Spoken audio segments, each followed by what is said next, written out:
الحمد لله وكفى وسلام على عباده الذين اصطفى أما بعد فأعوذ بالله من الشيطان الرجيم بسم الله الرحمن الرحيم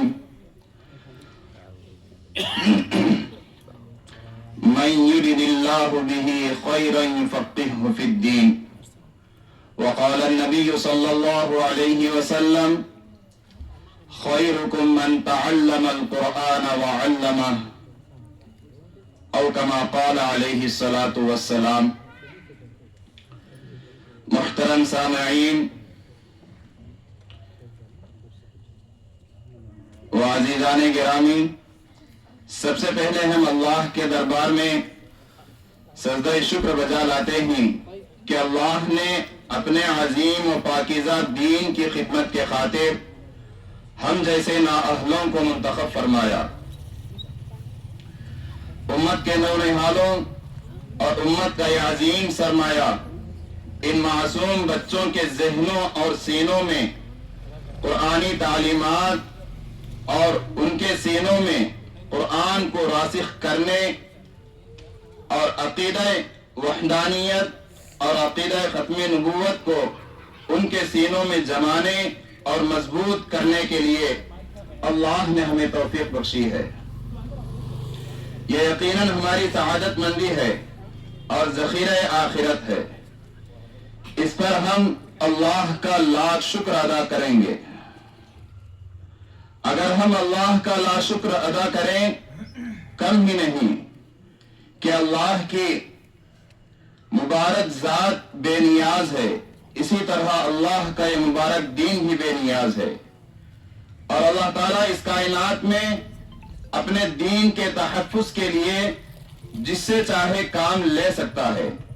مگر یہ اللہ کی عنایت و بخشش ہی ہے کہ اللہ نے اپنے دین کے تحفظ کے لیے اپنی کتاب قرآن مجید کی حفاظت کے خاطر اور اپنے محبوب صلی اللہ علیہ وسلم کے پیارے طریقے کی نشر و اشاعت کے خاطر ہم کو منتخب فرمایا۔ جیسا کہ حدیث شریف میں ہے من یرید اللہ بہ خیرا یفقہہ فی الدین، کہ اللہ جس کے ساتھ چاہے خیر کا ارادہ کرتے ہیں، سبحان اللہ، جس کو اللہ نوازنا چاہتے ہیں اس کو اپنے دین کی سمجھ عطا فرماتے ہیں۔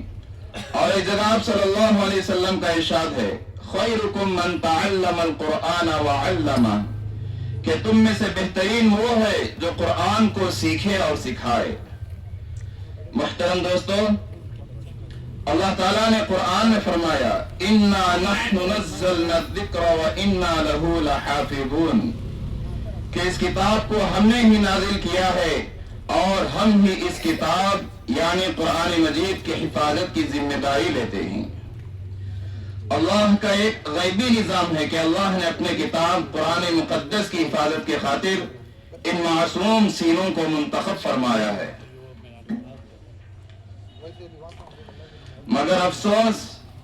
کہ امت مسلمہ نے اس بات کو نہیں سمجھا، ان معصوم بچوں کے سینوں کی قدر کو پہچان نہ سکے،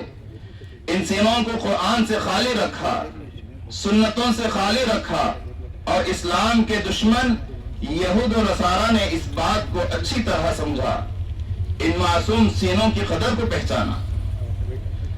آج عالم میں ان معصوم سینوں کے ذریعے یہ یہود و نصارہ جس زور و شور کے ساتھ کفر و الحاد کو پھیلا رہے ہیں اس کی کوئی مثال نہیں ہے، اس کا اندازہ ہم کو نہیں ہے۔ میرے دوستوں اور بھائیوں بہنوں، ہمارے اساتذہ اکرام یہ فرمایا کرتے ہیں کہ بچوں کا سینہ پتھر کی لکیر ہوا کرتا ہے۔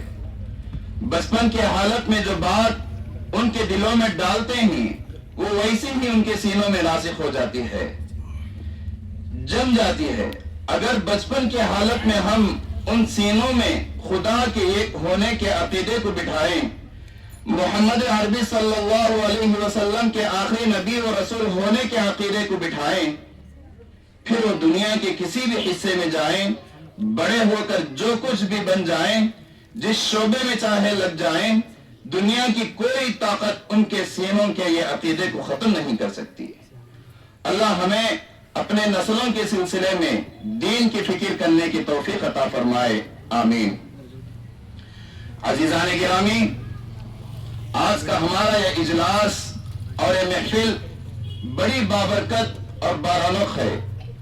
اور آج ہمارے لیے انتہائی فرحت و مسرت کا موقع ہے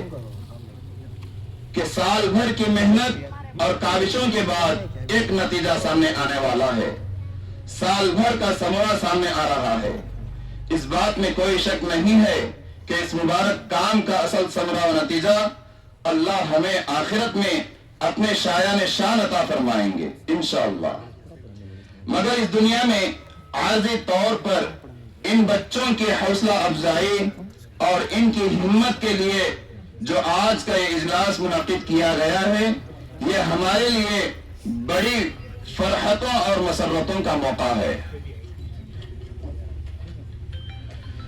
حضرات گرامی، آپ حضرات اتنی بات تو اچھی طرح سمجھتے ہیں کہ ہر انسان اپنی مذہبی محفل کا آغاز اس چیز سے کرتا ہے جو اس کے یہاں بابرکت اور باعظمت ہو، اور ہمارے مذہب اسلام میں یہ مقام و مرتبہ قرآن مجید کو حاصل ہے کہ قرآن مجید برکتوں والی،